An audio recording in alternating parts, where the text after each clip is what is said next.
Feeling cold today, man. Woo. Let's just double check. 1, 2, 3.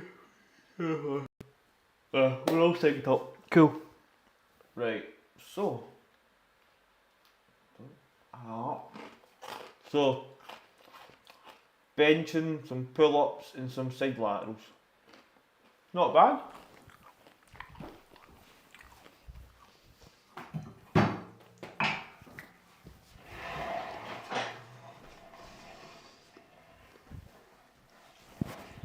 And the funniest thing is, I can already feel my hand being sore.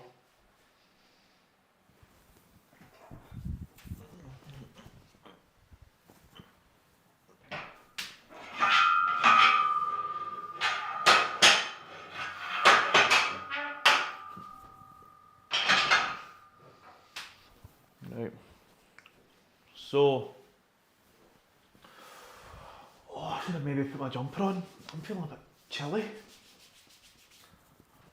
We'll get warmed up nice and adequately.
I'm doing the extra warm-up sets. I'm feeling quite cold. And of course, the belt, the wraps, they're both coming out. I'd like to hit 100 for a triple.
Sorry, I'm feeling really cold. This isn't the best thing for moving heavy weights, has been cold, so we'll try and get ourselves warmed up. And we'll see how many sets I can do before I start to get pain in my right wrist again.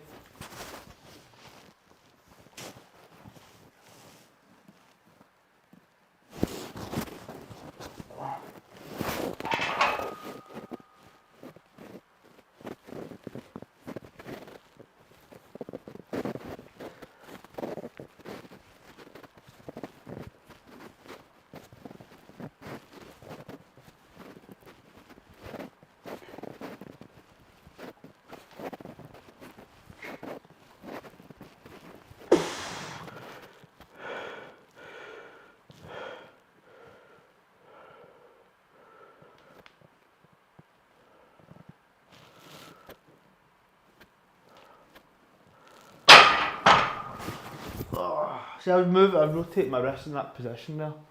Got a couple of creaks and cracks there.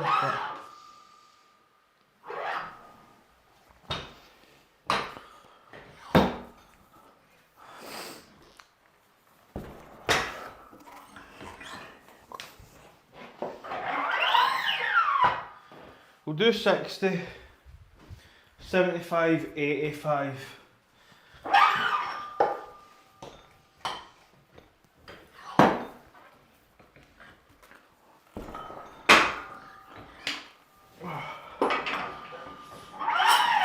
As I said, I want to get myself properly warmed up.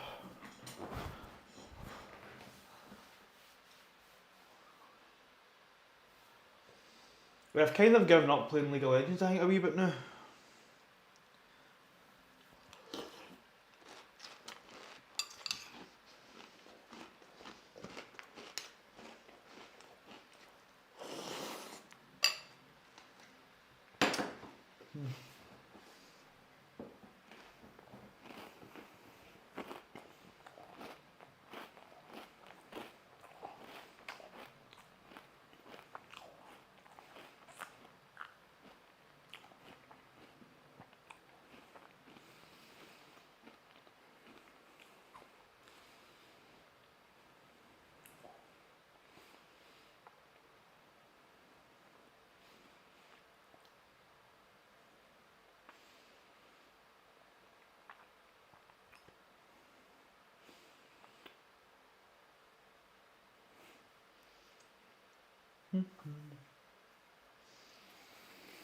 So we'll do this, we'll do 75, we'll do 85, and then we'll be all working sets.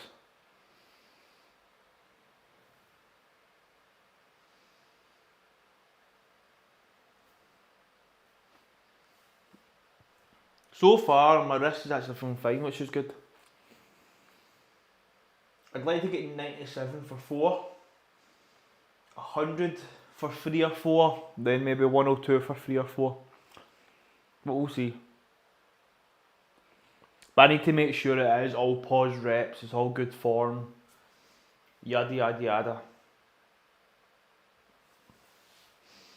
Right, I'm ready to go again. As I say, I'm still quite cold, so just doing more sets a wee bit quicker. As I say, not ideal for strength, but it's getting me warmer, it's getting the body pumped.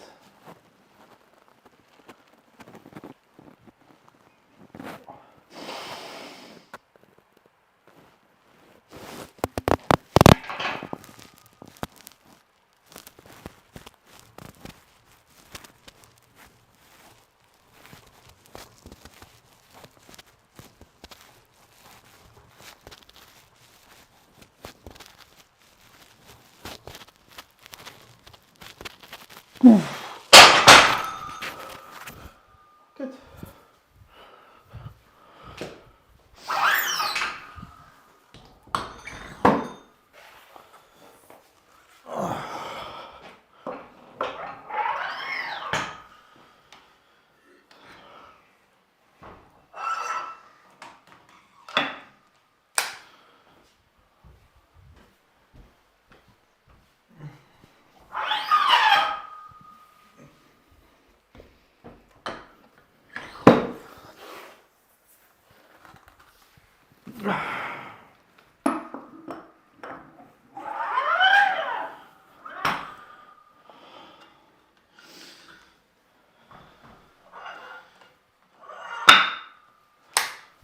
Did I put my clip on?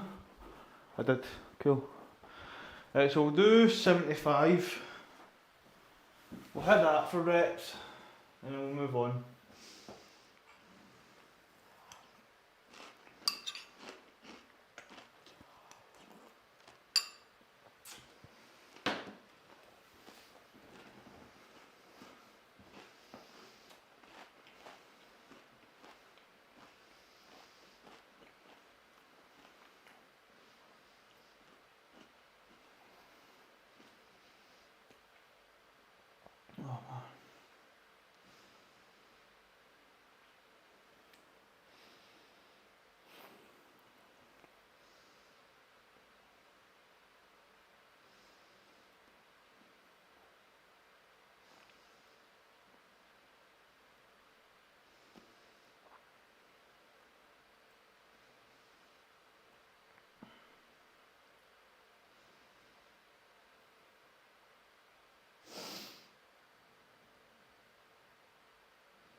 So 2 more warm-up sets and then we'll get into our main bit. I need to try and get my form better, my setup. Like my squat strong. I just feel like a big thing for me is my technical aspect, but I think that's when a coach will come into play. Right now I don't need a coach. I'm good just now.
Let's go.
Now I need to update my calories.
So I'm just buying something.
Why is that not working? Oh well.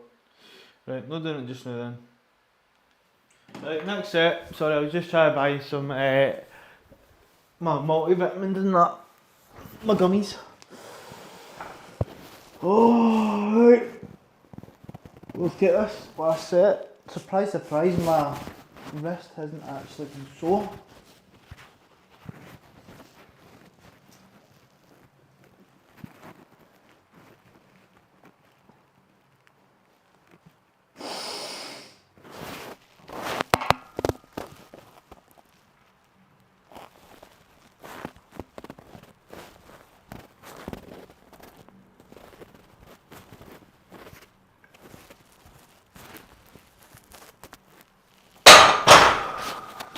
Good. Good, good.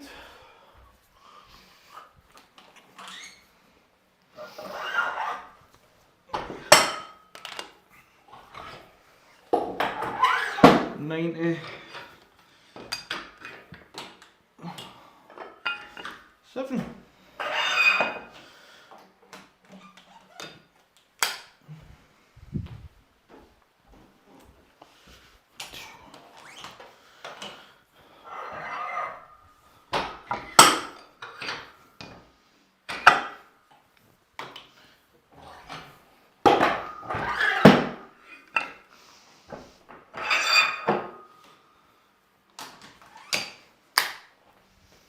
97.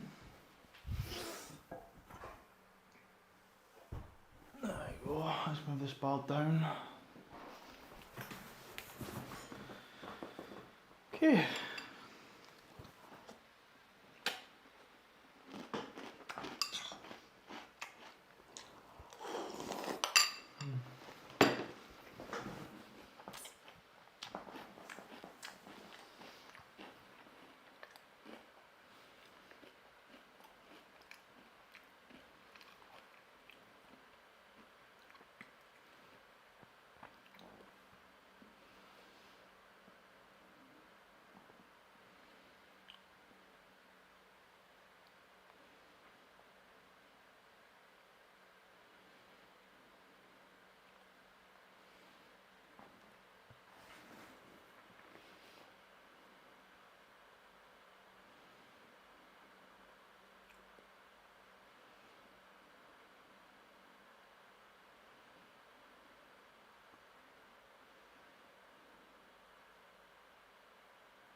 Oh, Bowser, Big Bean, Burrito.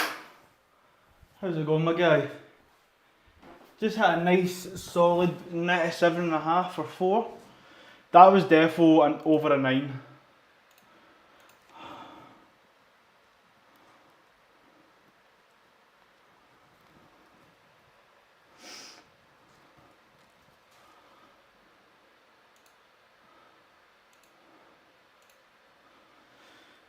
Whew. Let's watch that form I did.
Right, it's been about 3 minutes.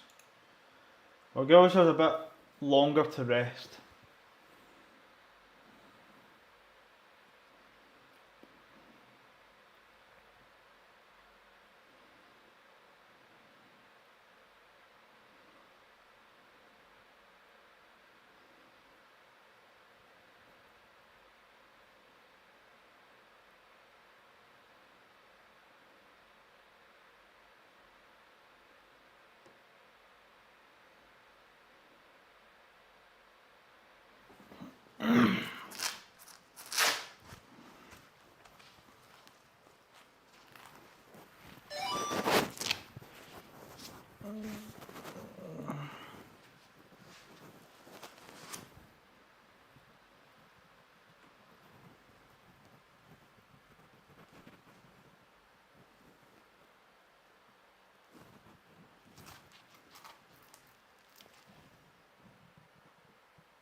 Holy fucking moly. Right, I can do this one super tight, I just can't get this one this tight. Well, let's try and get this.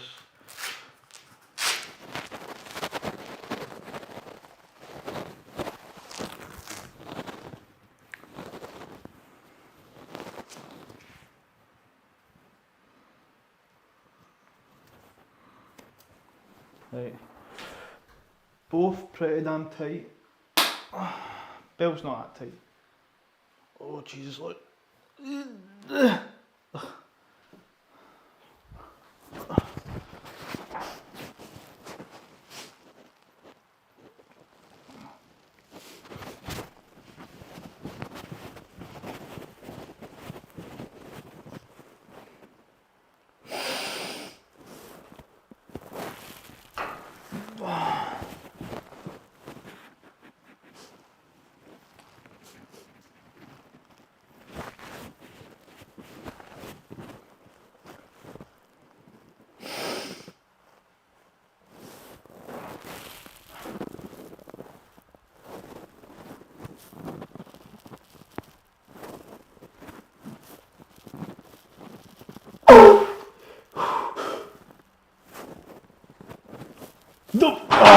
2.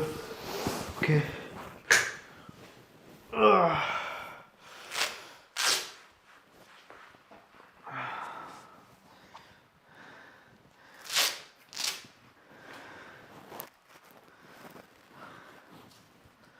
Okay, I got 2.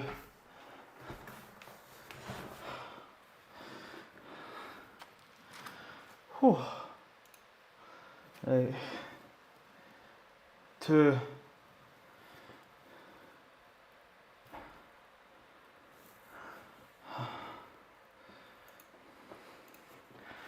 It didn't move terribly. I kind of knew I didn't have 3 in me.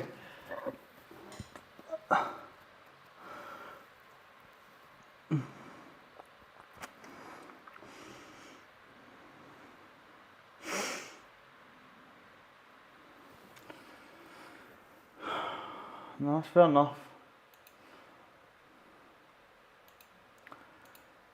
Annoyed, but it is what it is.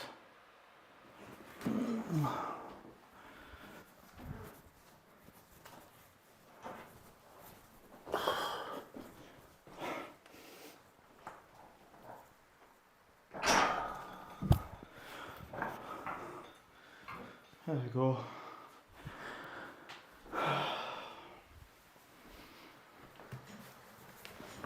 We shall chill. Oh.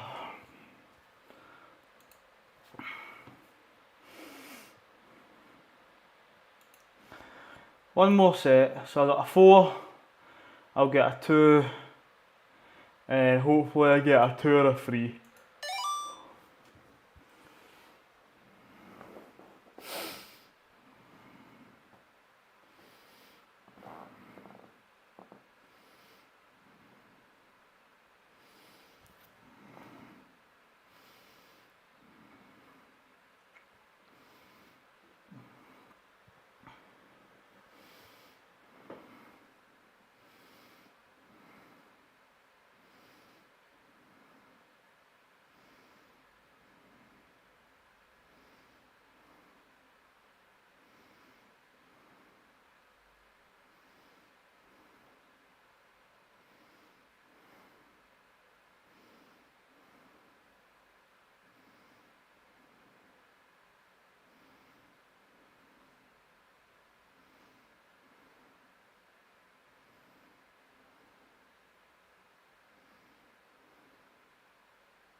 Right, let's go again.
I think it's really just a setup flaw I've got just now in my bench.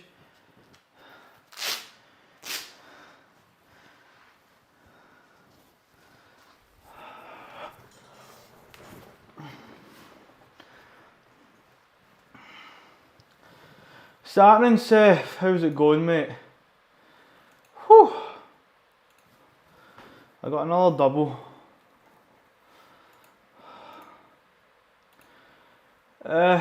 It wasn't awful, but definitely not the best. So I got 100 for a double.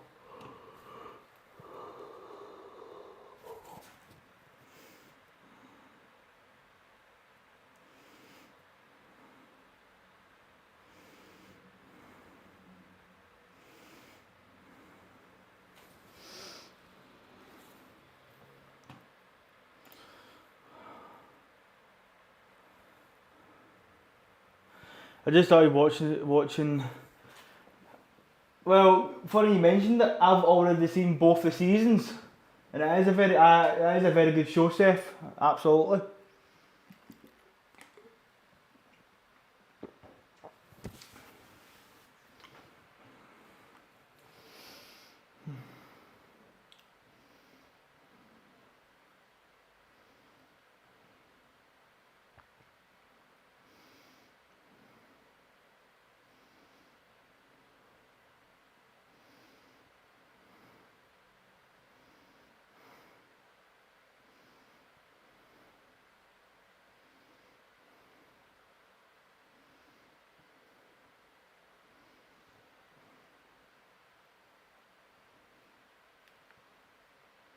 See, quite a while ago I watched it, but I can't mind who won it, the first one. Second season's good as well. Some of the things they do in the second season's really cool.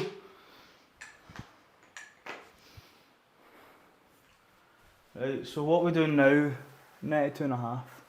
The CrossFit snowboard, okay.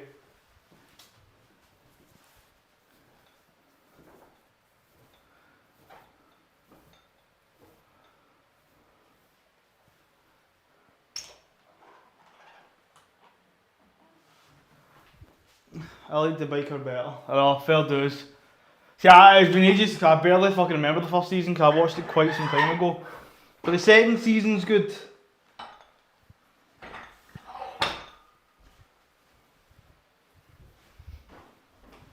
There's some like cool different obstacles and challenges in the second season.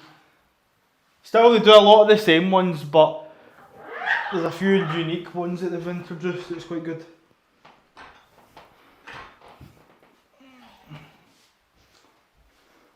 My favourite was the big wrestler guy. I think I know who you're talking about.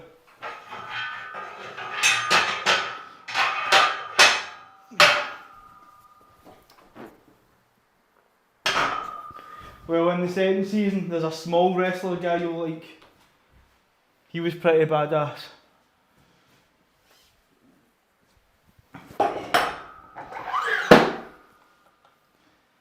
And this is 92, I think.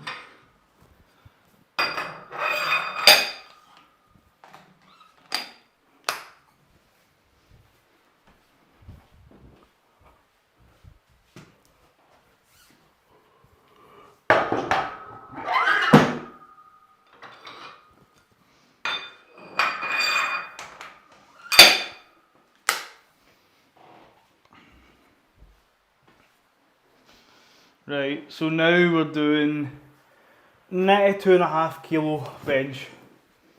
Only 2 sets, that'll be fine.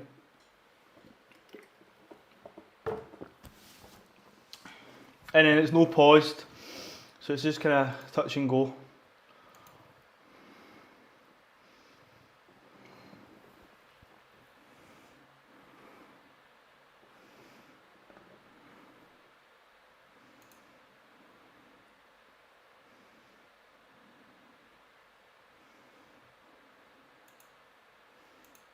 I'm pretty cool. 170, 100, and desk at deadlifting. We'll see how that goes.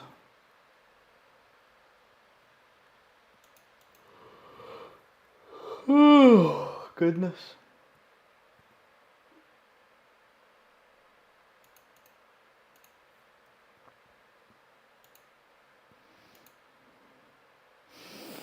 You got any big competition? I've got another it's not a big competition, because my big competition would be the Scottish Nationals, which has been, I've came third, happy days. My next competition is November. It's just so I can re-qualify for next year's championships. Which I'll qualify easily, it's just, I need to do a competition essentially. So that's it.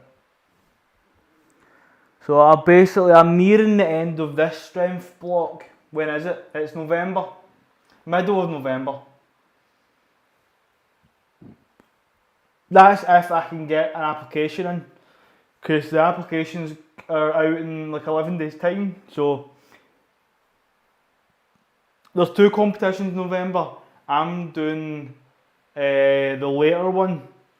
So I seen that everybody applied for, a lot of people applied for the Autumn Open, and it filled up really quickly, and there's people saying they didn't get a chance. So fingers crossed, when the application's open, I can get myself in, get applied, and it's no drama.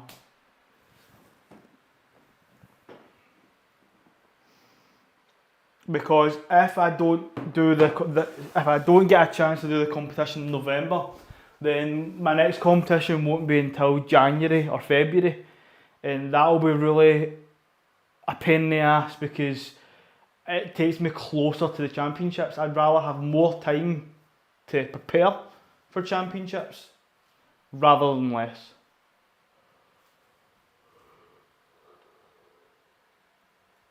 Yeah. And it sucks for me because holidays, exactly. So I'd like to do my November competition, enjoy a wee bit of off-season training, and then go back to diet and stuff again, because I am currently weight cutting again. I've got 4 kilos to lose in 10 weeks. Well, 9 and a bit weeks. So, plenty of time.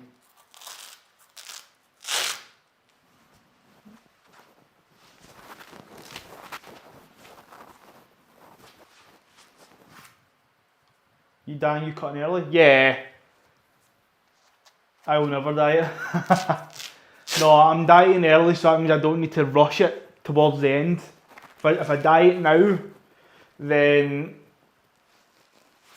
when I get closer to competition, my cut doesn't need to be anywhere near as drastic.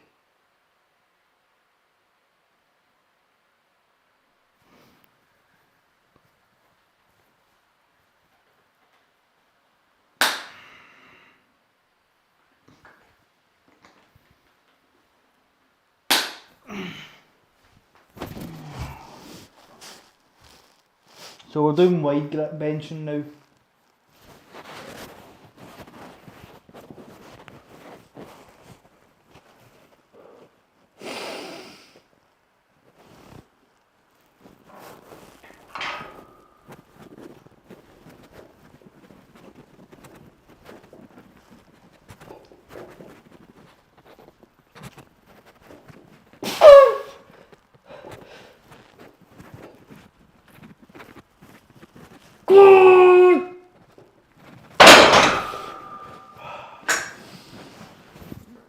Ah, Jesus.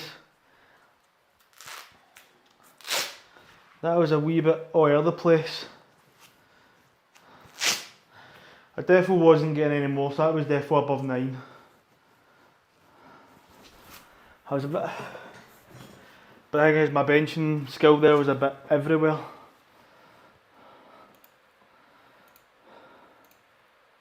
But I got 5.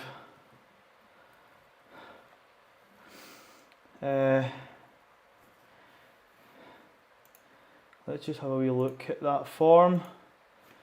I mean, it wasn't the best, but 1, 2, 3, 4, 5.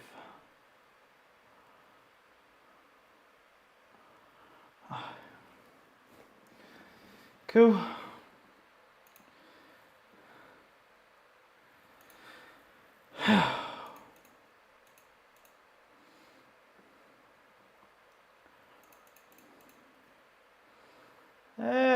Fuck it. 95. I'll be deloading next week anyway, so may as well put a bit more oomph.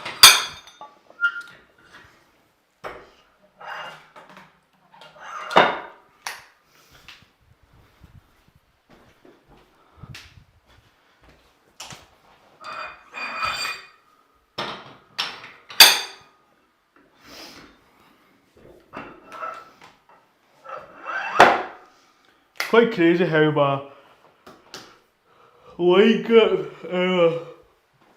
normal bench has kind of gotten itself kind of neck and neck.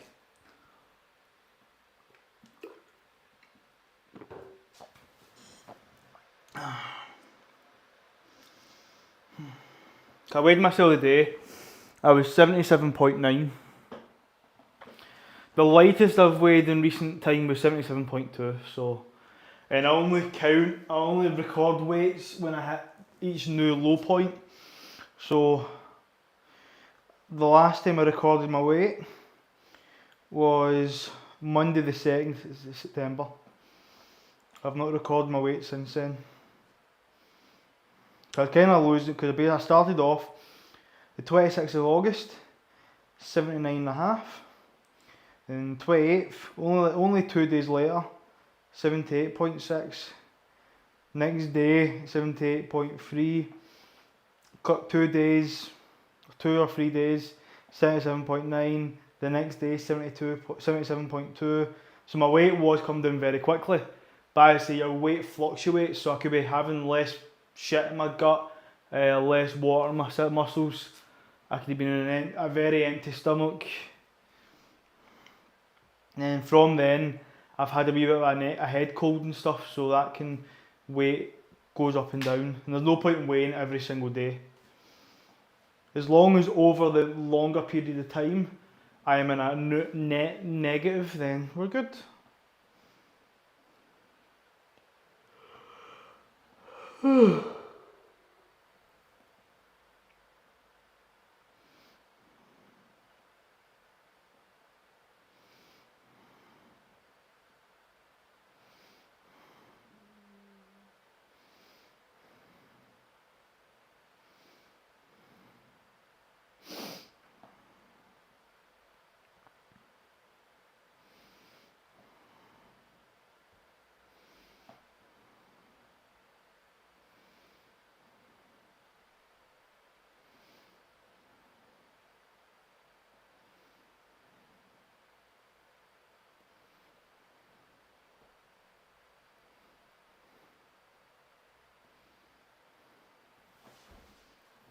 Now, let's get ourselves ready to go.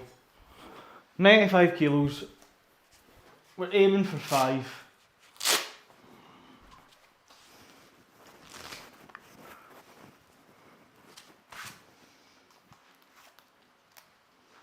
Then we're on to weighted pull-ups and some side laterals. So not shabby.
Four.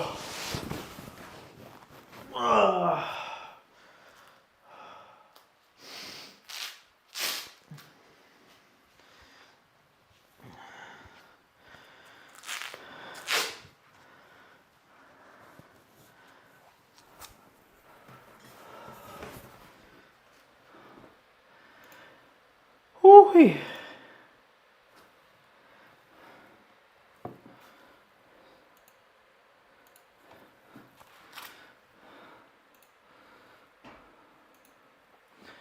It's good because that kind of tells me next time, right, okay, I start at this, then let's see where I can get to.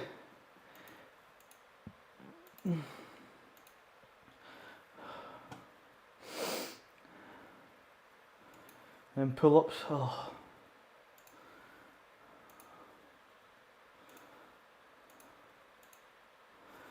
Let's see.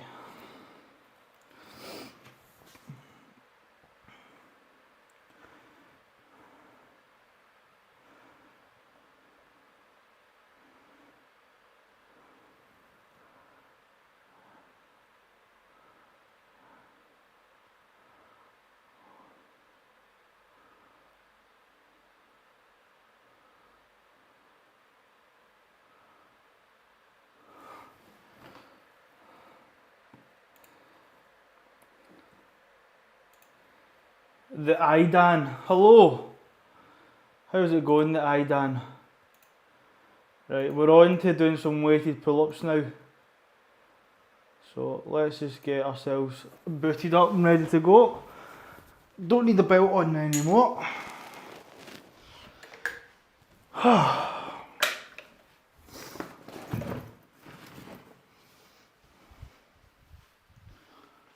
As well. Are you bulking? No, I am actually cutting. I am cutting weight. I have a competition in 9 weeks.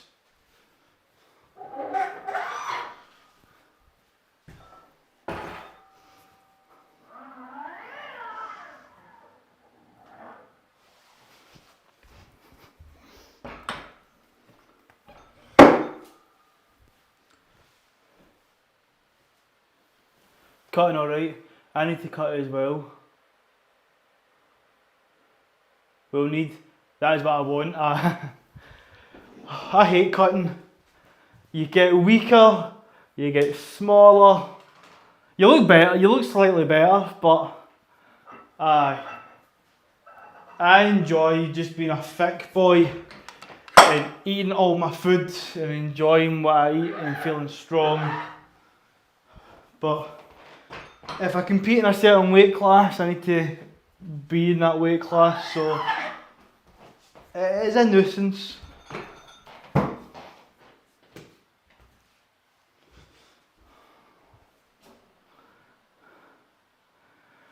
But they say it's easier than bulking. No, not really. Bulking's easy. Bulking is just being a calorie surplus. For me, cutting's hard because you need to eat less, you need to watch what you eat, and you need to make sure you're getting proper good food. Because yes, you can technically calories in, calories out. You could still eat a lot of junk food and be in a calorie deficit, but you'd just be hungry, you'd feel really, really tired, your body wouldn't be getting the best of fuel. Whereas when you're bulking, you can just eat whatever you want in massive surpluses and your body will take whatever nutrients it gets. Whereas with cutting is, if you're not eating good, then you just feel knackered. But everybody's different. Some people are hard gainers, some people are easy gainers.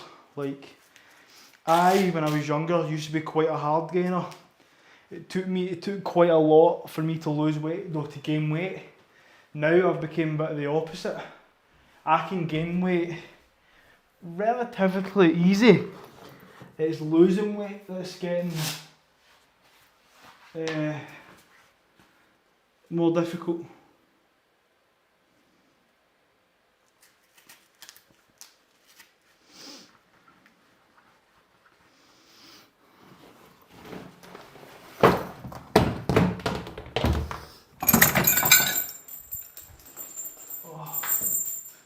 You need a cutting workout plan. Well, you know cutting is just purely diet, but you're training around your cutting. It just depends on what you're training for. Are you training for strength? Because if you're training for strength, you're not going to get stronger in a calorie deficit, unfortunately. Well, you will get stronger. You could get stronger, you just won't build more muscle. That's the correct sort of maybe terms of saying it. You can't build muscle while in a calorie deficit. You can only retain the mass that you've got, really, or try your best to retain the mass. Because no matter what, if you're in a calorie deficit, not strength. I want to work out for lean look, not well, there you go then. Well, if you want to do, you'll be doing more bodybuilding stuff, more high reps, blood pumping, and if you're cutting, you want to make sure you don't injure yourself, so you want to do lighter weight and stuff as well.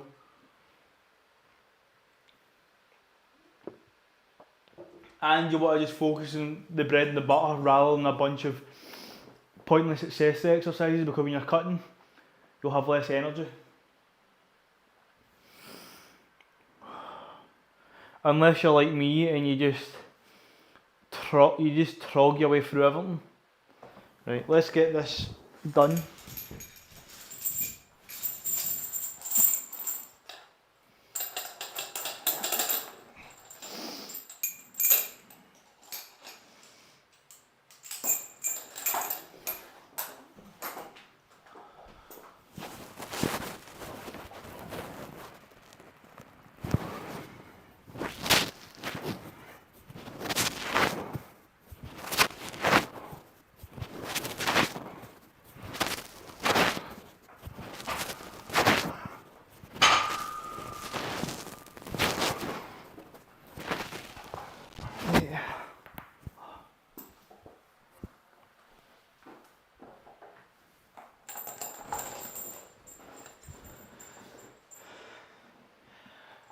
If you're cutting, you're not building muscle, you're trying to retain the muscle you've got.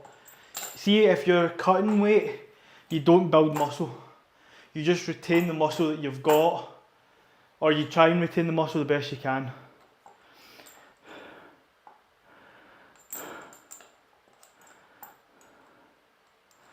There's no such thing as building muscle and burning fat. Like, it's just what you would call a body recomposition.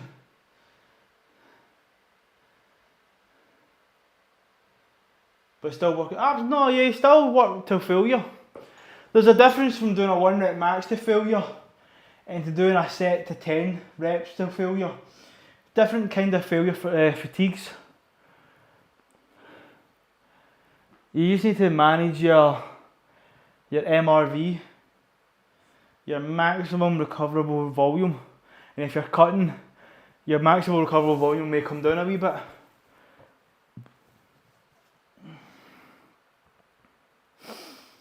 It's just common sense. If you're putting less fuel in the engine, it's not going to go as long. So if you're eating less food, your body is just not going to be able to go to its full potential. It may need to stop more frequently for sleeping, more recovery. That's what I find when I'm cutting. I tend to sleep a lot more, because actually my body does most of its recovery whilst cutting, because it's not getting a whole lot of food to replenish itself, so it needs to replenish itself in other ways. Sleep, as I say, you take in more water maybe. I get lethargic when I'm cutting a lot. Like, I woke up at 9 o'clock this morning and I haven't actually got my ass up to do anything until about 1:30. That's a whole fucking 4 hours of just sitting, doom scrolling your phone, just not even really thinking it and just being lethargic and just not having motivation to do it. And then what do you know? You just get a wee bing, I'm ready to go now. I got 8 there.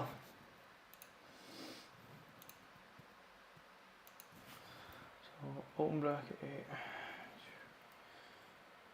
10, open bracket.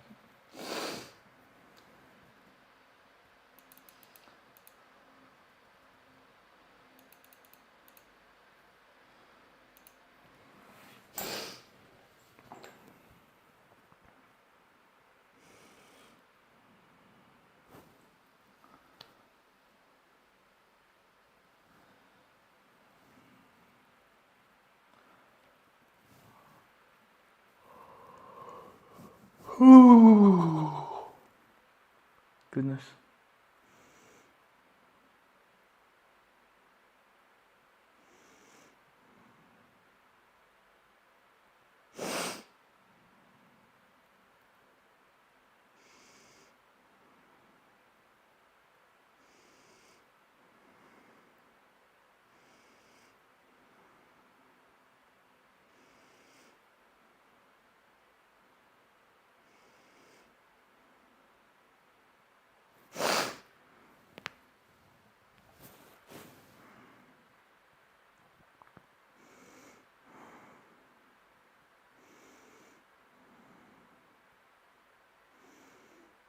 Right, let's go again.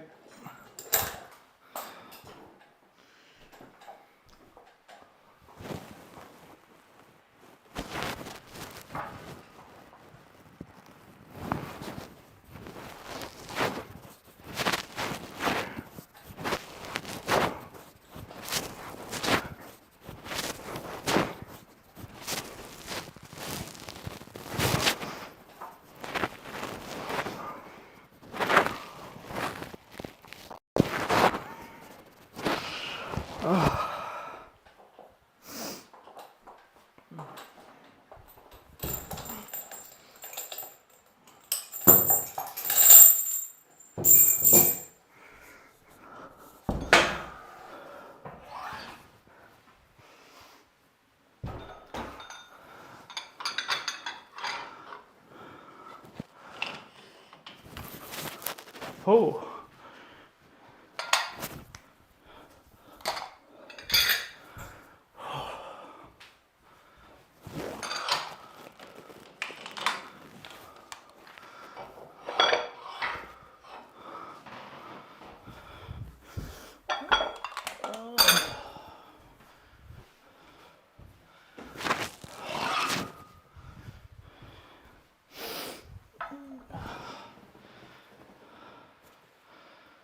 think I got 9. Let's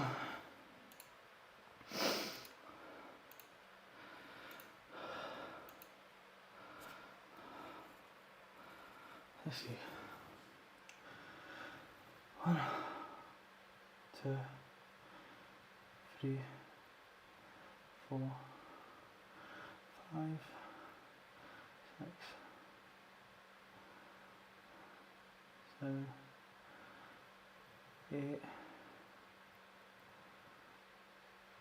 9. Okay.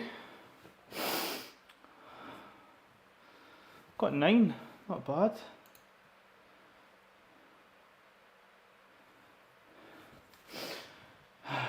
Do you know how to set my calorie deficit by stats? So what you want to do is do a total daily energy expenditure. So I could do it for you, you just need to give me some stats. So let's just do it. D, D, E, E. Right, so we just need some basic metrics. So first off, what is your age, your weight, your height in centimetres, your weight in kilos, and what would be your activity level? Would it be like 0? Would it be light exercise? Would it be moderate? Would it be heavy? And would it be athlete? Me, myself, personally, so if I was doing it for me, I would say I am moderate. Even though I do quite a lot of heavy training, I would say I'm moderate. Can't go wrong with saying moderate. My weight right now is 77.9. My age is 26. My height is 165 centimetres. So that would quickly, oh hold on, I need to round to the next kilo. I will do you, right? So let's see. So 23, 82, 180. I mean, you could Google it yourself, but it'll be just good. And 3 to 4 workouts a week. Aye, so we'll say moderate. There you go, we'll do moderate. So do, and calculate. So this says that your maintenance calories for you to maintain your current weight and your stature is 2,844 calories. And that's just due to your activity level as well. If you were doing light calories, light exercise, it'd be 2,500. Your BMR, so your basal metabolic rate, that's essentially, see if you were to just lie in your bed and do nothing all day, basically just lie in it's just your body that's just self-burning to function, you'd burn about 1,800 calories. So for you to lose weight, so if we're saying you want to cut, you would roughly, there's no workouts for weight loss, it's just diet. Diet is for weight loss, exercise is for your health. So basically you would need to eat round about 2,344 calories, it's saying. That's reducing by 500 calories. And you can do, as I say, you can do moderate carbs, you can do lower carb, higher carb. Aye. That's basically how many calories you should eat in a day. Well, you're saying you're 180, you're pretty damn tall. And you're 82 kilos. And you're saying you do a lot of exercise.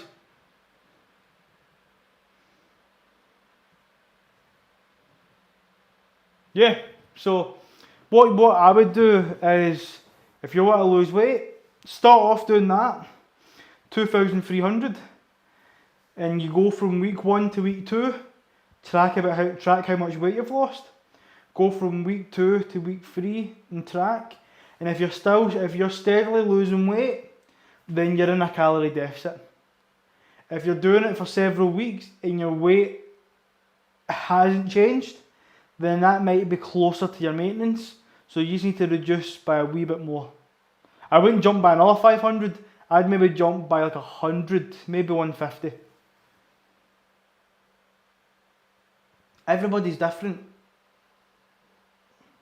Like, as I say, if I was to do my stats, so I'm 26, right now, I'm 78 kilos, my height is 165, and I do moderate exercise, we'll say, right?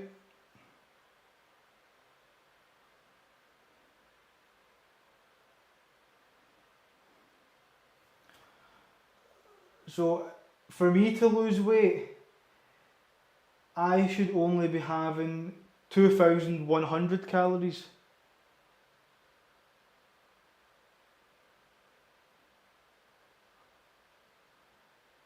So, technically I'm overcutting, right? I'm only eating 1,800 calories a week just now, whereas I should only be cutting by 2,100.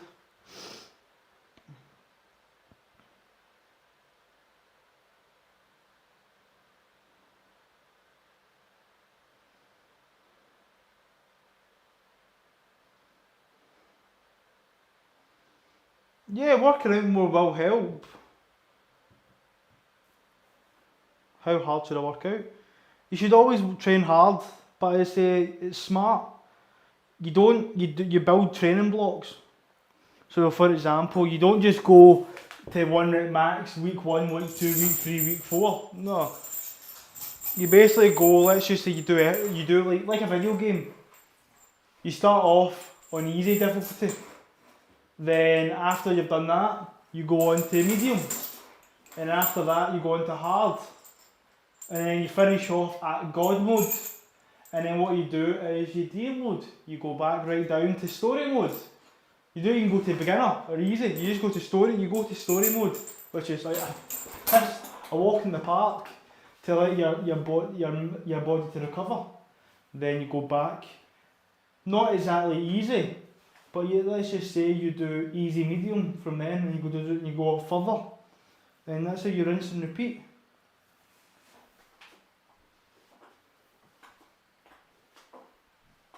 You should always train hard.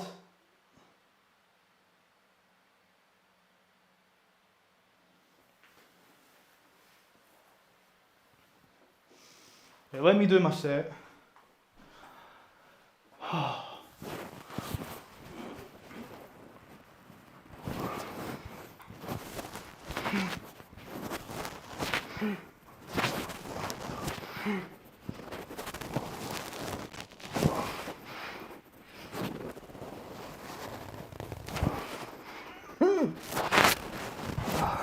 Got 6.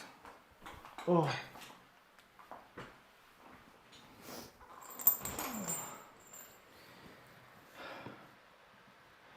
How long have you been training for, roughly? That'll give me a good idea on how hard you should train. I'm guessing because you're asking quite a bit of advice, you've not trained for that long. So I would just say to you, train hard.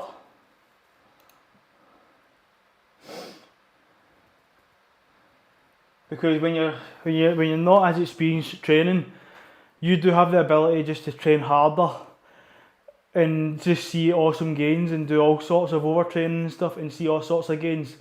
Whereas as you get stronger and stronger and more experience, training to a level of hardness all the time, you put yourself more at risk of just your central CNS getting fried. Maybe wee injuries start to happen. So as a beginner, train fucking hard. Once you get into an intermediate, start properly planning when you're training, like how your blocks, like you do a couple of weeks on, maybe a wee week back and thingy. And then when you get to advanced, you're training hard, but you're always calculating your MRV, your CNS. Not for long, I started building muscle and hated the weight gain. So now I want to cut back and look lean. Never was about looking bulky, I want to focus on hard and lean on the calorie deficit. Well, if you don't want to look bulky, don't do weights. If your job is just to look lean, go start doing fucking swimming and running. That's how you'll get lean. If you want to look fucking lean, running is where it's at. Running, swimming, biking, calorie deficit, you'll get lean in no time. but you just won't look muscular.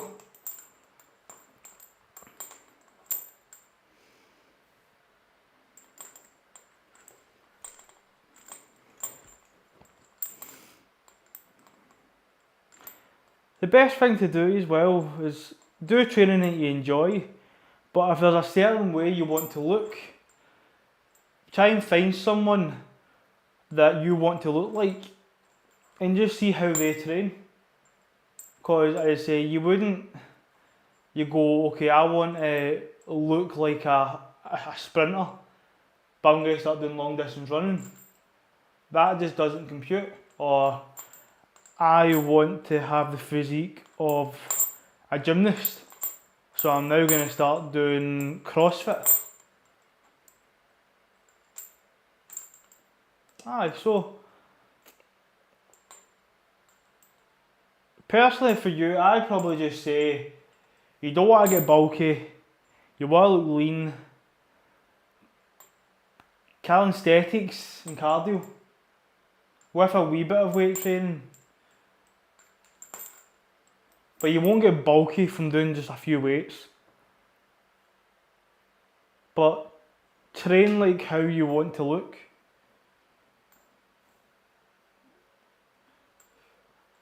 Like I train like a powerlifter. So I've got that typical kind of powerlifter look now. And I mean, I don't mean like a heavyweight powerlifter, I'm more of a fucking, like a lightweight powerlifter. Legs are fairly well built, but upper body's quite slim.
Like if you do push day for chest and triceps, how many exercises do you do for each muscle? Someone told me I don't need to do it's all very personal. Like one person, how they train isn't how another person trains. Like when I was doing bodybuilding, I was doing like 5 exercises for chest and like 4 exercises for triceps in one day. To most people that is far too much fucking volume, but for me that was fine. Nowadays I don't even do much for chest and triceps. I don't do a whole lot of volume, but my weight levels and intensities are higher. And then how many times are you only training chest once a week, chest and triceps once a week? Are you doing it twice a week? It just depends. Like if you're only doing chest once a week, then you want to make sure you get all your volume sets in that day. So let's just say your chest, you get stimulated by doing 15 sets. You'll want to do them 15 sets in one day because you won't be training it again until the next week. But if you're doing 2 different chest days, then you might want to split that 15 sets into maybe, right, we'll do 8 sets there, we'll do 6 sets there. So that may be just do 2 exercises and 2 exercises. That might be 3 exercises of 2 threes and 1 2 and then 2 exercises. Or you might just do one big massive giant set of 6 exercises, 6 sets. Then if your recoverable volume is maybe more, then you do more.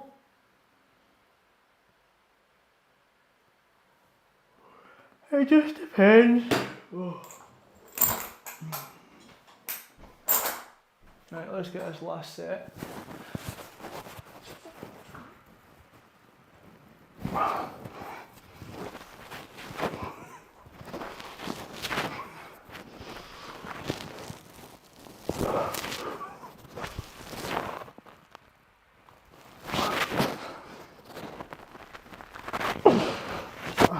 Got 5.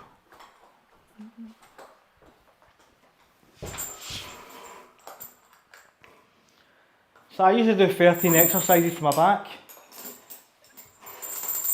I did not need to do that amount of sets,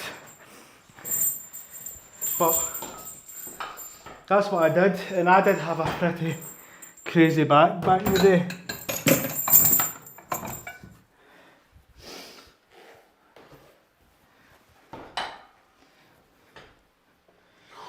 Right. I got 5 there.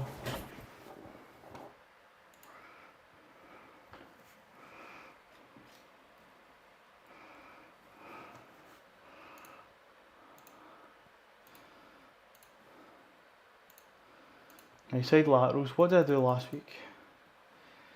10, 10, 12, 12. So we're starting off at 10.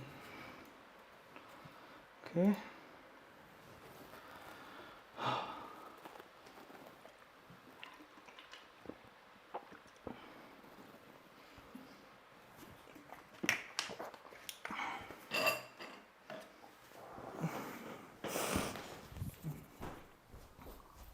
Oh, my thighs.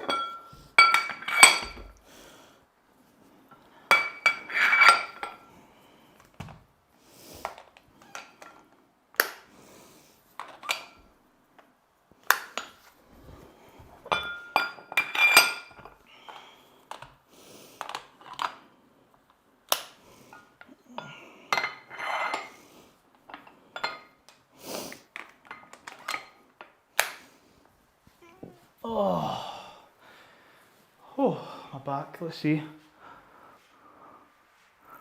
Damn, back's feeling a bit wide. What I did was incline press machine, decline press machine, high and mid and low cable fly, cable press down and overhead cable tricep extension. You've got a big back, is wide. That's what I'm saying, when I did bodybuilding sort of sense, my best muscle was my back. And I did a lot of high volume back. So that's why my back is pretty damn good, is because I did a lot of training on it. My chest is like my weakest muscle. But I do train my chest fairly hard nowadays, but no. But I say, how many sets are you doing for each exercise? So you're doing 1, 2, 3, 4, 5 chest exercises and 2 tricep. So is that for every single exercise?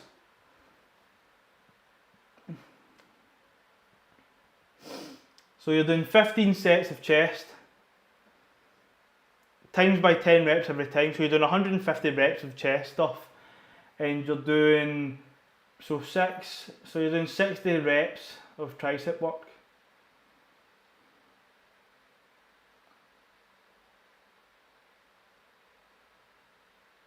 No, it's just one day.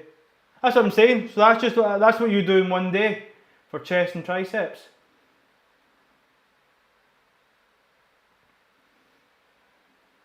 Yeah. So you do 15 sets. So you do 3 sets of 10 for each exercise. So aye. There's nothing inherently wrong with that workout. If it works for you, it works for you. But as I say, I've got a wee kind of spreadsheet thing of just every exercise that you kind of only really need to do for each muscle group. Basically, I broke it down to just like dummy science, the most basic of basic. I'm just waiting for this kind of to load.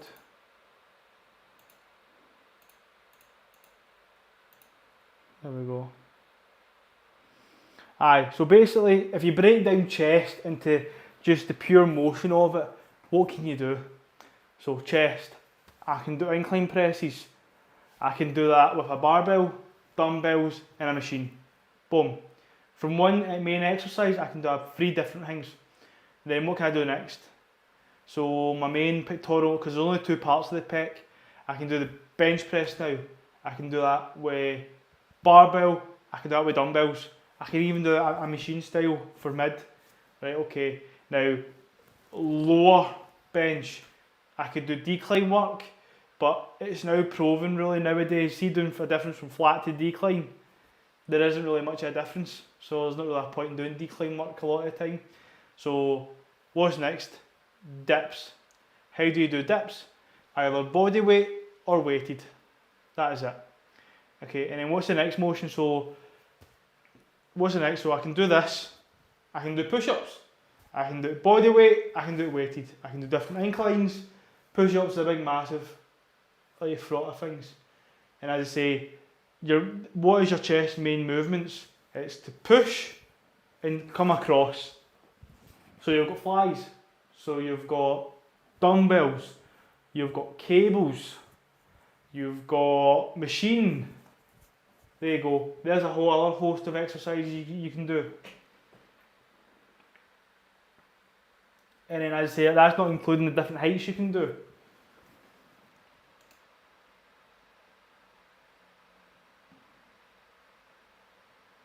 So, I say when you really break it down,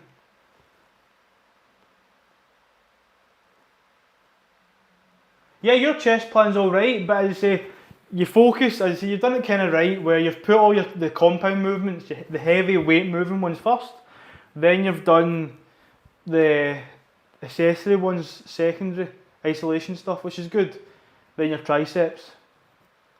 But another good way to do things if you think your chest is weaker is do all your tricep work first, then move on to your chest, because your triceps will fail first and your chest will have to take on more of the load.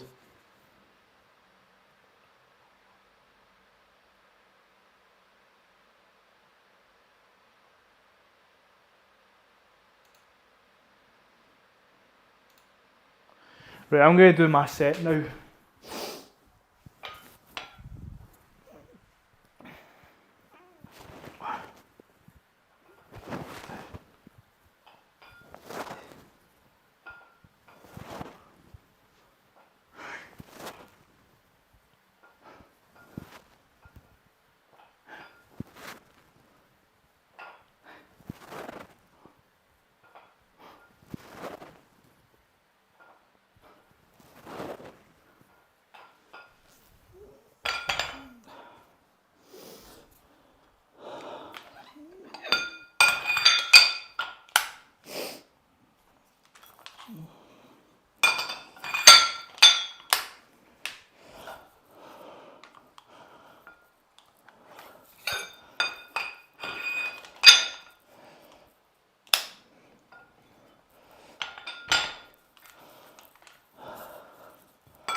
Okay.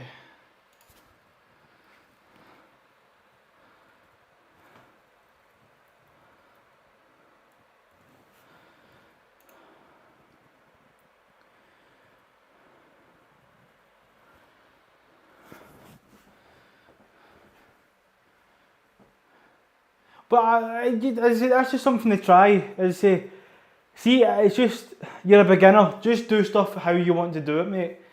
There's no secret to getting big or getting the way you want to go. It just takes time with a lot of things. I've been training for over a decade. It makes me sound old saying that. I've been training since I was 14, so over 12 years now. I say my home gym I've had for the past couple of years. And my training, I've become stronger. Home training is that as well. Aye. I say all this doesn't happen overnight. I say, and also as I say, a person that just trains for their health and their wealth. Well, health is wealth. Just trains purely as a hobbyist. It takes time.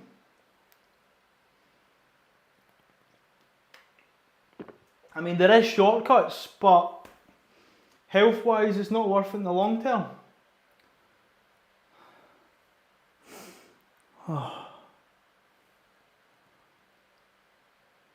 And I know you see a whole lot of stuff on Instagram and online, TikTok, that sort of pish, and people getting massive within like 3 months, 6 months, Hollywood, all that pish. A lot of it is all one full shop indoctrination, fucking all this and that, and a lot of it is just substance abuses. Exactly. Camera's resetting. So, I say, I went from being 14 years old, under 50 kilos, to now I'm 26. I weigh, at the heaviest, I've weighed 80 kilos. I'm right now, I like to try and get myself 75-ish kilos. So you could say, cameras, oh no, working a wee bit. You could say I've gained, also we're not including height, bone mass, all that sort of stuff. So if I want to say muscle mass, I've probably gained a good 15 kilos of muscle. Maybe a wee bit more from just 12 years of training. I'm not the tallest, so that is it. Good things come to those who wait. I say, legs are the biggest I've ever been. I know compared to a lot of people they're not that big, but that is it. I'm pretty damn strong.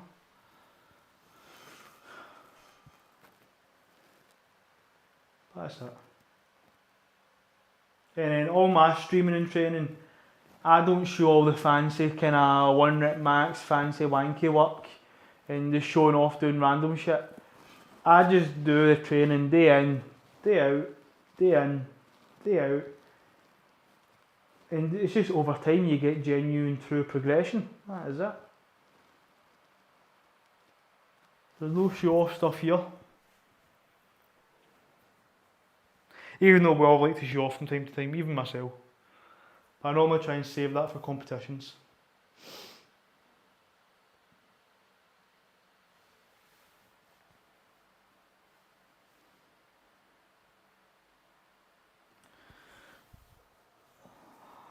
Right, set 2.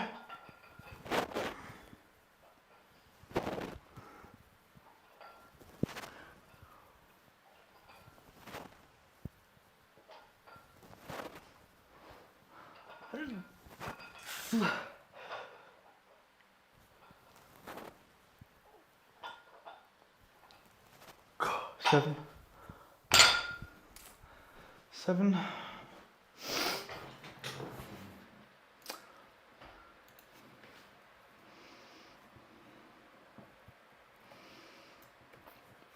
Pardon me, sorry.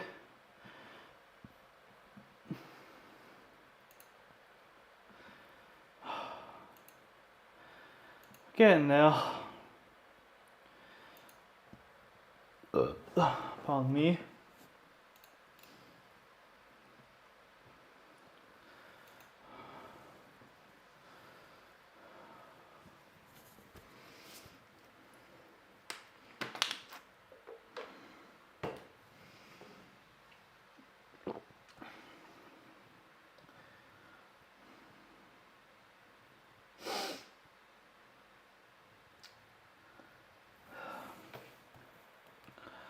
Let's have a look. So I started off benching at a kind of 90. I did 4 sets by mistake there. Okay. At the 90 kind of zone.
Right, let's go again. Nearly done.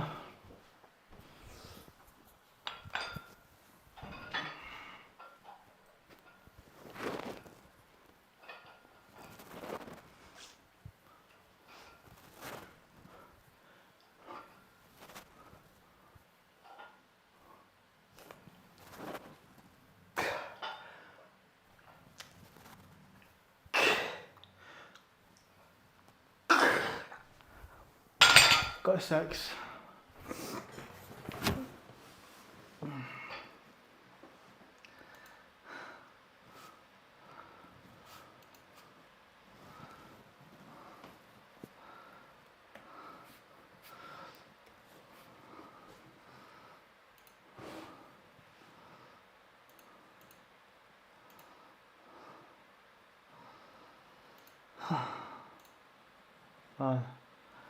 Nearly there. Whew. Delts are getting tired. And then Razor Gold Fog's main kick, not shabby. Let's just see who's streaming on the different platforms just now. Aye, cool. Oh, it's someone else who's benching.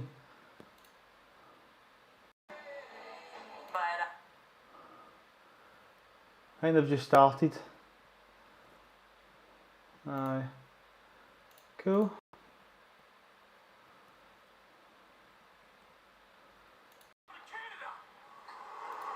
Nah, nothing really happening there.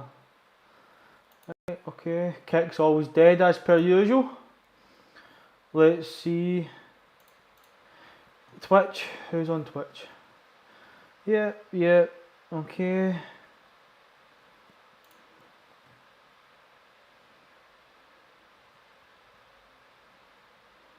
Ugh.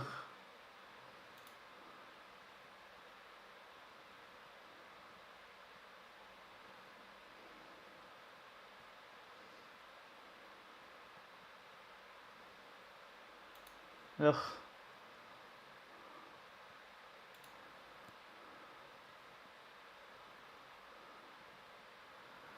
There's been a few people training today. It's quite good on Twitch. Everyone's getting their training on. Good. Damn, she be preggers. Cool. Let's go back to our wee bit. So, what would you say for back and biceps workout? Lat bar pull down, row, mini superset of bicep curls with. Well, I love how your chest is like 5 different chest exercises and your back is like 2 exercises. Your back is a big muscle. You need to do a lot more rowing. Just as you said, doing high, medium and low, you should be doing more higher rows, middle lows, lower rows, cable, barbell, dumbbell. Just because it's a muscle you can't see is behind you, as it doesn't mean it's not there. As I said, big back creates a nice good V-taper, which gives you a good hourglass. Well, not hourglass shape, but it's aesthetics. Also, deadlifts. Yes, deadlifts is a lot of hams and glutes and stuff in your legs and your posterior chain. But see, doing that erector pull, that will build some thick, meaty bits in your back. Why are you scared of deadlifting? See, if you deadlift correctly, you'll not hurt your back. Jesus. Also, if you're a beginner, you're not going to lift nowhere near heavy enough to injure yourself. And if you just do some basic form for deadlifting, you'll be fine.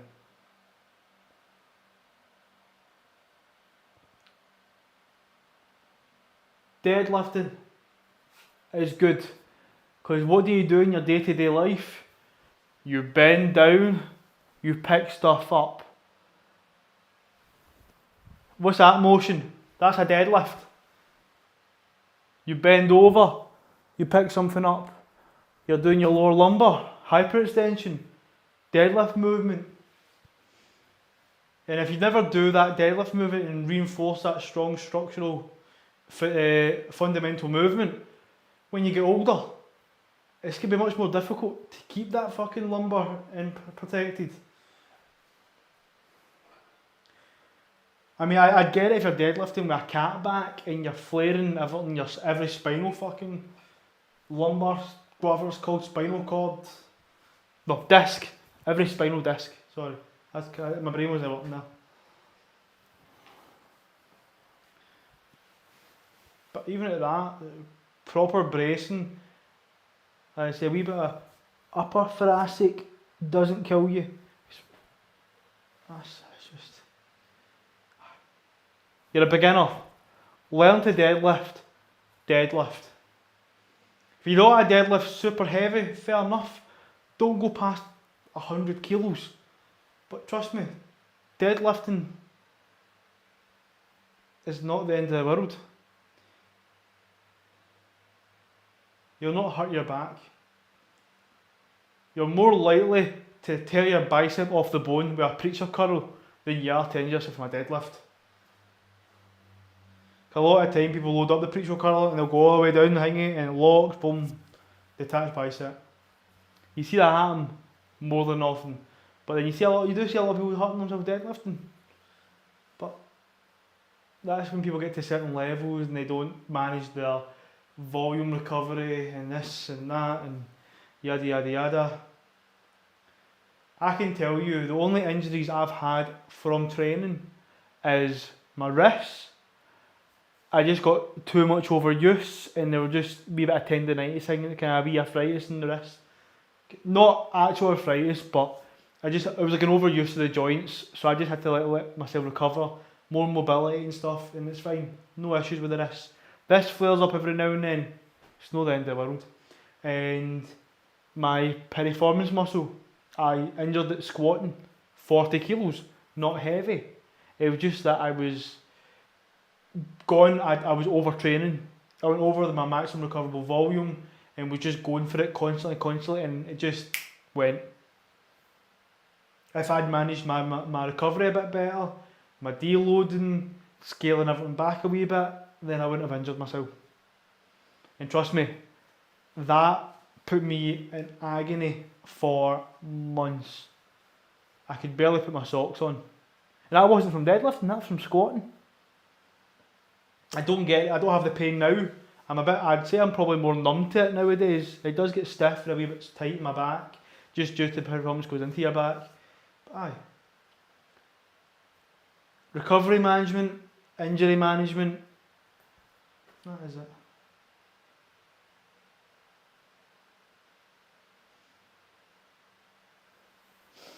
Well, it'd be good if I do 2 days of chest and 2 days of back and 1 day for legs. Oh, I guess you're not a legs man. I train my legs twice a week, but I do powerlifting, so I do more exercises. So, it's just what your goal is. If your goal is to have a bigger upper body than lower body, go ahead. It's all preference wise. Like myself, I train for powerlifting, so I don't train full body push pull. I train by a squat day, a bench day, a deadlift day, and I do accessory stuff around that. Everybody's different. Some people do bro splits, some people do push pull, some people do full body, and then some people do exercise specific. Me, I do exercise specific.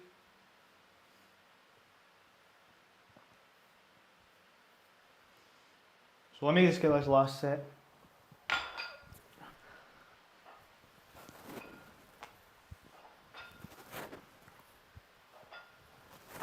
And how's it going, RFO John?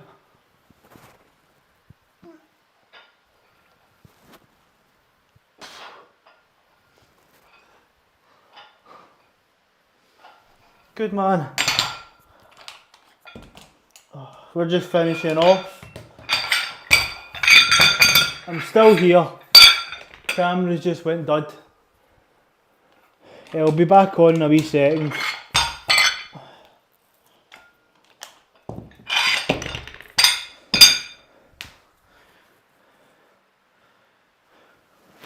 It's all good, it comes back, it dies and comes back.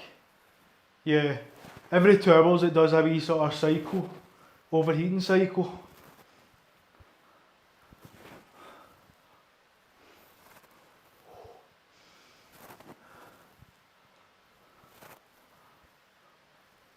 Ooh, there you go, delts have burned out a wee bit.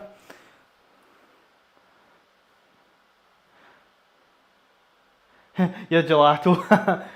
El gato.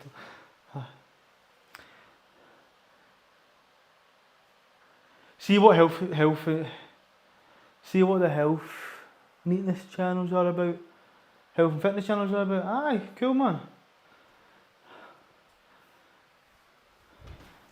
I just live stream my training sessions because I get bored and I don't train in public gyms anymore, so it's good to have a wee chat with people.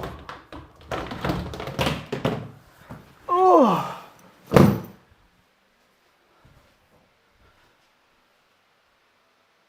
Health and fitness. Oh, no bother, my man, no bother. No, I just say I just stream for my programming. This is like my training diary essentially. I can go back and look at my sets and stuff. I can see how I'm progressing. And because I don't train in a public gym, I still get some socialising with some people.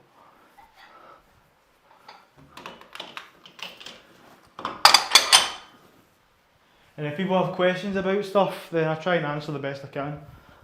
Oh.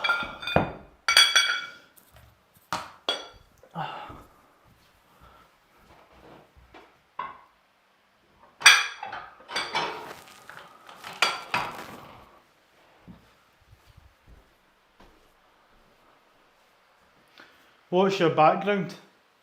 Oh, well, that is a poster of Arnold. The famous Conquer poster. And I've got a wee whiteboard there. I've got a wee thing saying Taurus with a bull. Aye, and then I've got my Taekwondo black belt certificate there as well.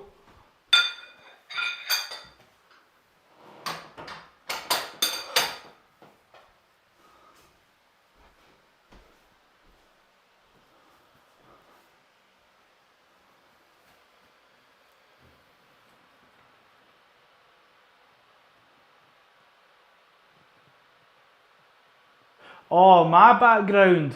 Ah, oh, sorry. I thought you about the listener's background. Right, well, background of fitness. Growing up, I did athletics, I did judo. Then as soon as I hit 14, I went straight into the gym doing weights. Mostly trained for bodybuilding style stuff. Just a classic fucking Ziz training, just look good naked. Did Taekwondo throughout my time in high school. Did all that, was in awesome shape, and then left high school, did boxing for a wee bit, then I started building up my home gym when I bought a house, and then kind of just stopped doing boxing, stopped doing any martial arts, but I still enjoyed competing. I've always done competitions and competing, whether it be like Taekwondo, a sport, athletics and stuff like that, so I always enjoy competition. And I'd always thought about doing powerlifting, but I'd never got around to actually, getting the balls to do it. I never really knew how to get into it, and there's not like there's clubs and stuff, so, or that I knew of at the time. So I just decided one day to just look into it, and I went, fuck it.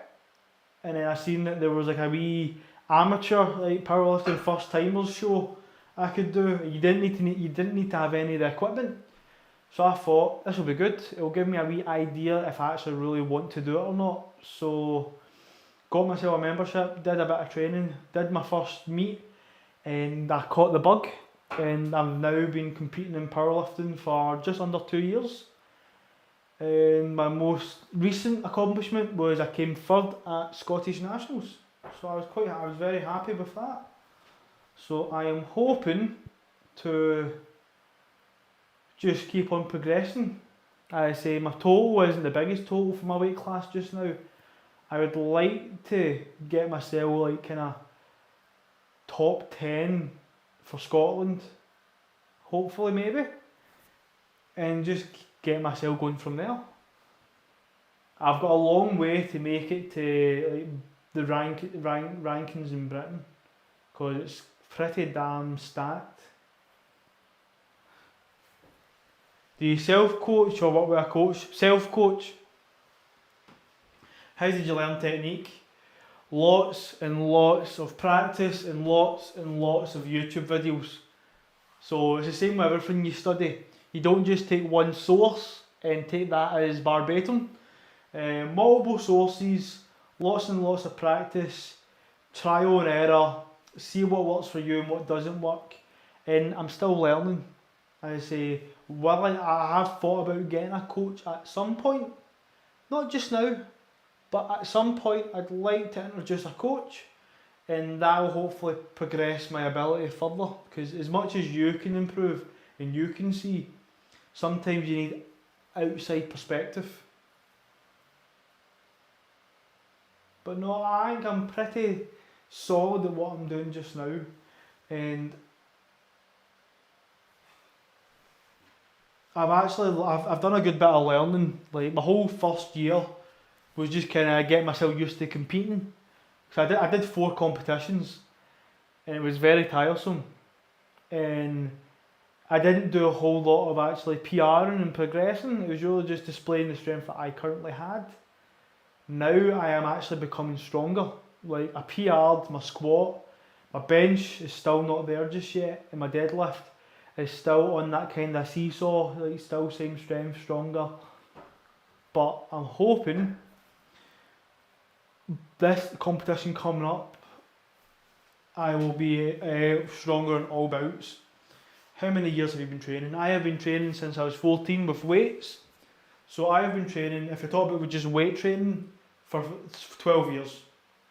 I've been training with weights for 12 years.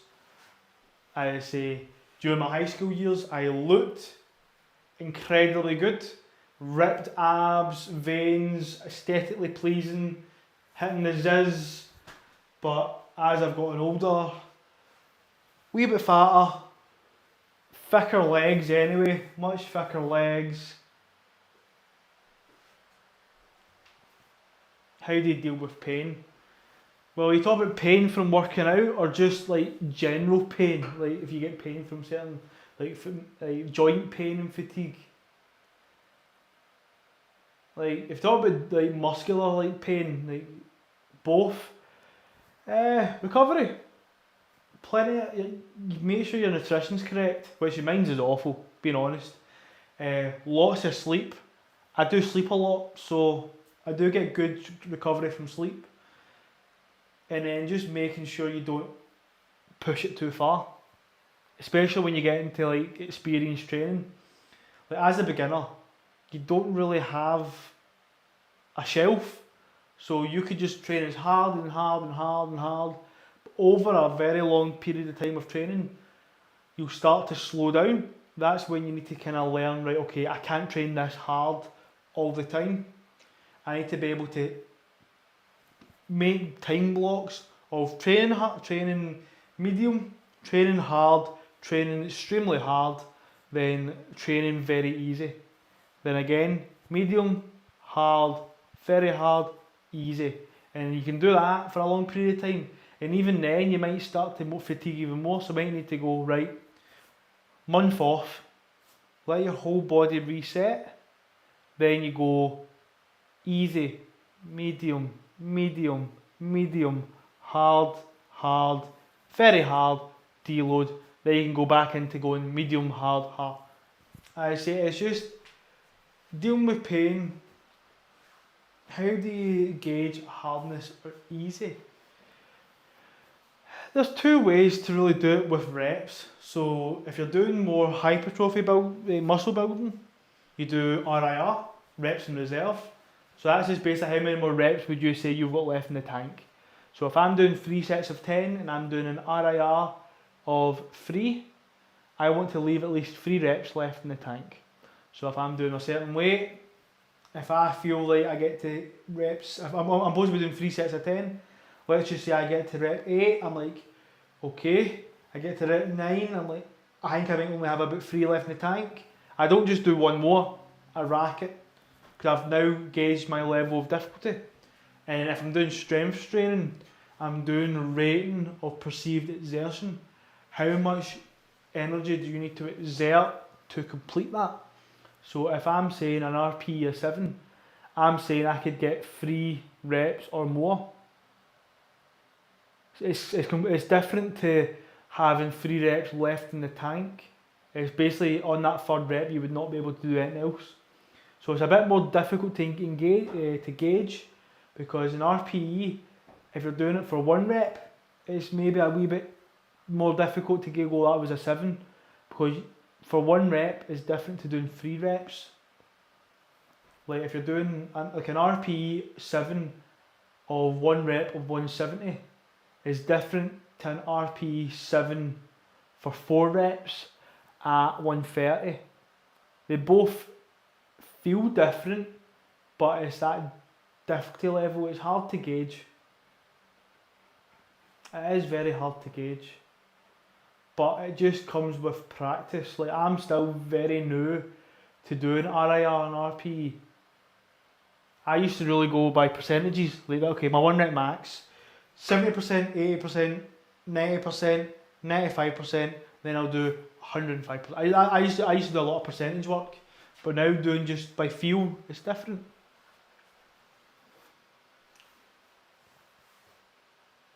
No, it's cool, man. I'll wait for the ads to roll.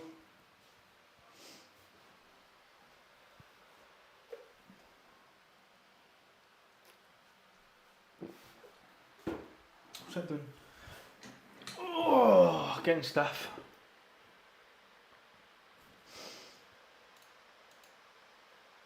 How many reps did I do there?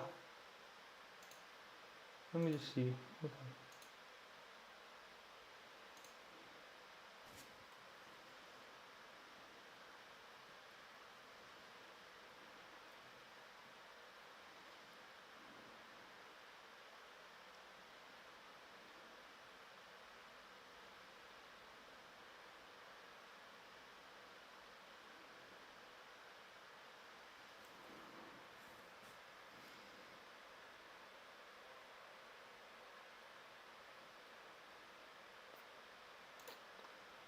Let me just, so that's 5.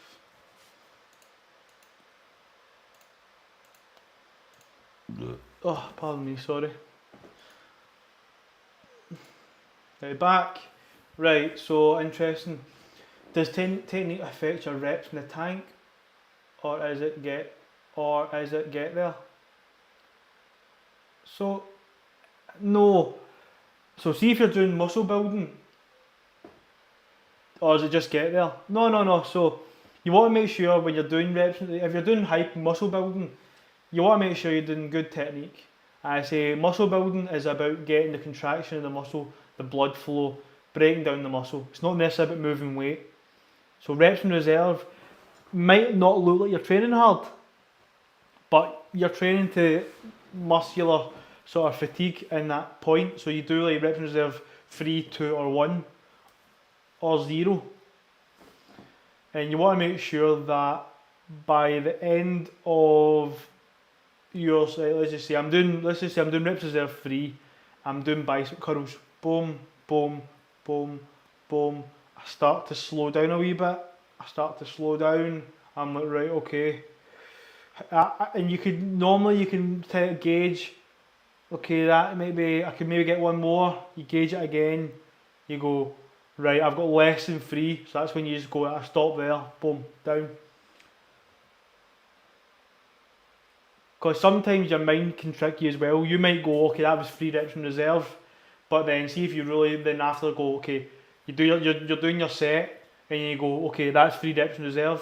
And you go, okay, I'm going to keep going now, and you keep going. You might get another 6 reps, and you go, well, that wasn't 3 reps in reserve, but in your mind, that's what you thought it was. So there is a lot of trial and error to get accurate sort of responses. It's the same with RPE. That's why I used to like doing percentages, because it was just the numbers. My 1 rep max is 100 kilos.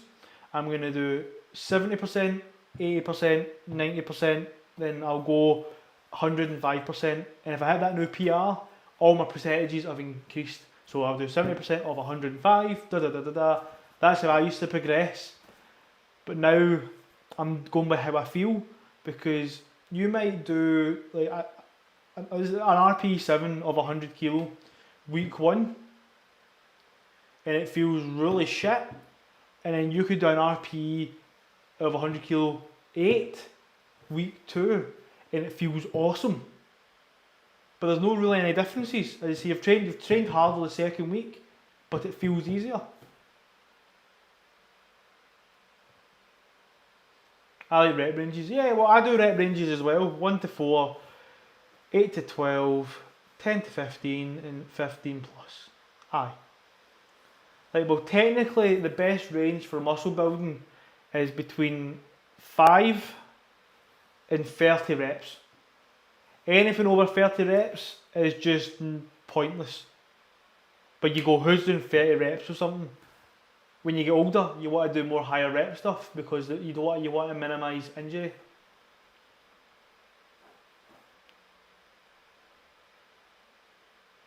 Well, you talk about muscle building, so for hypertrophic muscle building, the best ranges for reps is 5 and 30. Anywhere in that, as long as you're training to muscular failure, you'll build muscle. I say. So basically, let's just say you like training in the 8 to 12 range, and you go to muscular failure, and let's just say somebody else trains in the 20 rep zone and goes to muscular failure. Use both, as long as you're training both, let's just say same genetics and everything. If you are training to muscular failure, you will potentially build the same amount of muscle. However, this person will use less weight, you will use more weight, you will be stronger in a lower rep range. They will have more endurance, but you may build the exact same amount of muscle. It's all about how hard one person trains. What do you mean by failure? Well, what I mean by failure is basically doing your reps in reserve, basically not able to complete another rep without total form, like stand up or lift arm. Well, for example, let's just say you're bench pressing, you go to failure. Failure is when you are trying to do a rep and then you can't, so the bar comes back down. That is failure. So if you go to failure in your rep range and somebody else goes to failure on their rep range, all the same genetics and everything, all the same working hard and all that, if you both go to failure, technically you could build the same amount of muscle.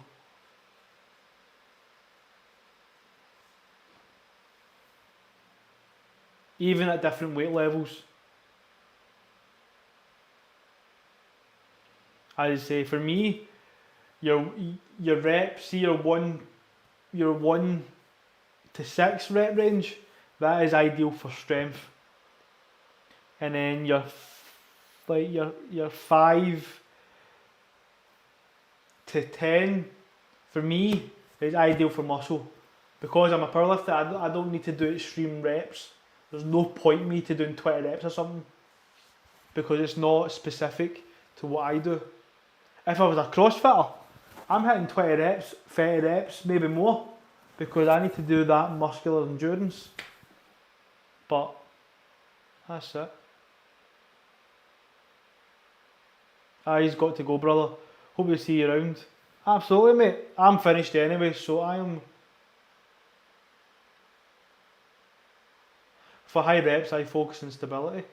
Well, high reps is mostly endurance. That is it. It's like it's cardio. They're doing long distance. It's endurance. If you're doing sprinting, it's for power and force creation. So high reps, endurance. Right, but on that note, I say I will love yous and leave yous, and I will see yous all on Thursday for some deadlifting, some deficit deadlifting. See yous all then.